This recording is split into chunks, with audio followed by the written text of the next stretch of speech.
നിങ്ങളുടെ favourite shows ഇനി ഒരിക്കലും മിസ്സാവില്ല. ഇപ്പോൾ C5 കാണും നിങ്ങളുടെ ഫേവറേറ്റ് ഷോ തികച്ചും സൗജന്യമായി. ലച്ചുന് എന്തു പറ്റി? മുഖത്ത് സങ്കടമാണല്ലോ. ഒന്നുമില്ല ചേച്ചി. ലച്ചുന് വെറുതെ ആണെങ്കിലും കള്ളം പറയാൻ അറിയില്ല. അവൾക്ക് ഞാൻ എഴുന്നേറ്റ് ഓടി നടന്ന് കാണണം. അതിന്റെ നിരാശയാ. ഒരു പ്രതീക്ഷയില്ലാതെ തുടങ്ങിയ ചികിത്സയല്ലേ? നിന്റെ ചേച്ചി ഇതുവരെ എത്തിയില്ലേ? ആ, ലച്ചു ഇവിടെ ഉണ്ടല്ലോ. ഞങ്ങൾ ഭക്ഷണം കഴിച്ചിട്ട് വരാം കേട്ടോ. നിങ്ങൾ ചെല്ലേ, ഞാനിവളുടെ സങ്കടത്തിന്റെ കെട്ടഴിച്ച് കേൾക്കട്ടെ.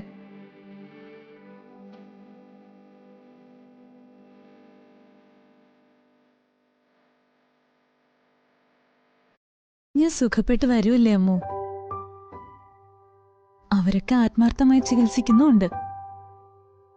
ഈ സമയത്ത് നീ ഇങ്ങനെ നിരാശ ഭാവിച്ച് നടക്കുന്നത് ശരിയാണോ? എന്റെ കാലുകൾ നീക്കം ചെയ്യുമെന്ന് ലോകത്തിലെ ഏറ്റവും വലിയ ഡോക്ടേഴ്സ് വിധി വരെ എഴുതിയതാ. എന്നെ സംബന്ധിച്ച് ഇതൊരു മിറാക്കിൾ തന്നെയാ. എന്റെ മോളതിനെ വില കുറച്ച് കാണരുത്. ഇന്ന് അദ്ദേഹത്തിന്റെ വിവാഹമാണ്. അത് മറന്നിട്ടാണോ ചേച്ചി സംസാരിക്കുന്നേ?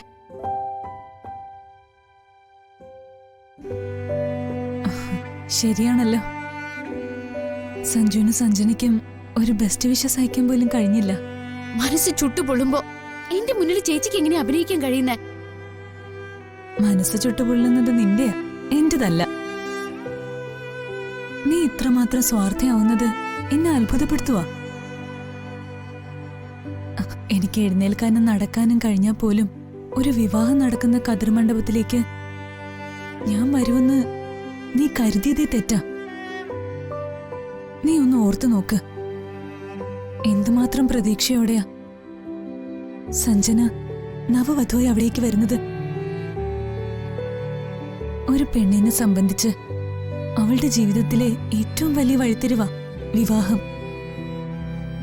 വിട്ടുകൊടുത്തിട്ട് അവകാശം പറഞ്ഞു പോകുന്നതിനേക്കാൾ വലിയ ചതി വേറൊന്നുമില്ല അമ്മു. ചേച്ചി പറഞ്ഞതൊക്കെ ഞാൻ അംഗീകരിച്ചു തരാം. ആ മനുഷ്യന്റെ മാനസികാവസ്ഥ എന്താണെന്ന് ചേച്ചിക്കൊന്ന് ചിന്തിച്ചൂടെ? സ്വാതി എന്ന 2 അക്ഷരത്തിലാ അദ്ദേഹം ജീവിക്കുന്നത്.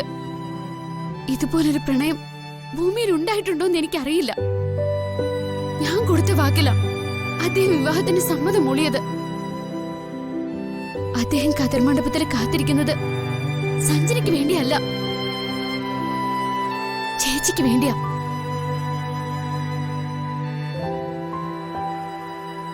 അമ്മ സ്വാതിയെ അവിടെ കൊണ്ട് എത്തിക്കുമെന്ന് ഈ നിമിഷവും അദ്ദേഹം വിശ്വസിക്കുന്നു.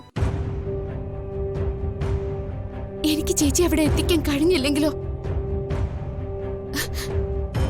അദ്ദേഹത്തിന്റെ മാനസികാവസ്ഥ എന്തായിരിക്കും ചേച്ചി എന്താ ആലോചിക്കാത്തെ? സഞ്ജന ചെയ്യുന്നത് എന്താ? വാശി പിടിച്ച് ഒരു കളിപ്പാട്ടെ സ്വന്തമാക്കാനുള്ള വ്യഗ്രതയാ അവള് കാണിക്കുന്നത്.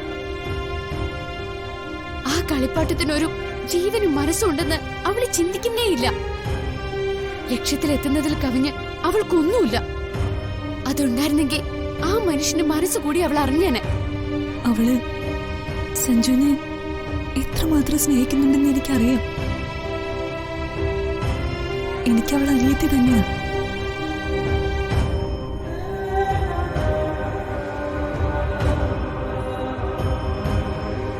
ഡൗൺലോഡ് ചെയ്യൂ C5 ആപ്പ്. കാണൂ എല്ലാ എപ്പിസോഡുകളും സൗജന്യമായി.